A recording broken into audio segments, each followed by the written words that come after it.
कंचन राज मुजफ्फरपुर।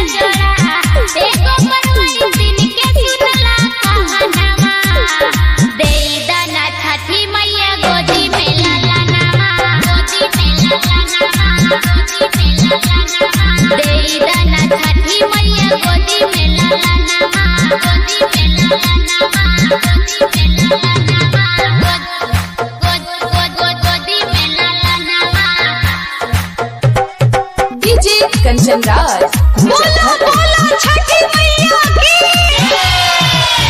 भइल कवन जनमिया में भूल माई जी, देखे दुख असन करेलू असूल माई जी। ए माई सुना, भइल कवन जनमिया में भूल माई जी, देखे दुख असन करेलू असूल माई जी।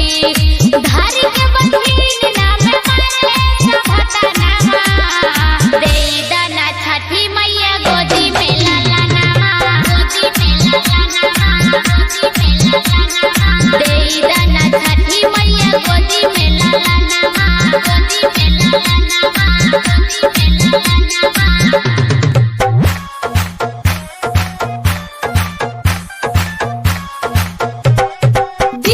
कंचन राज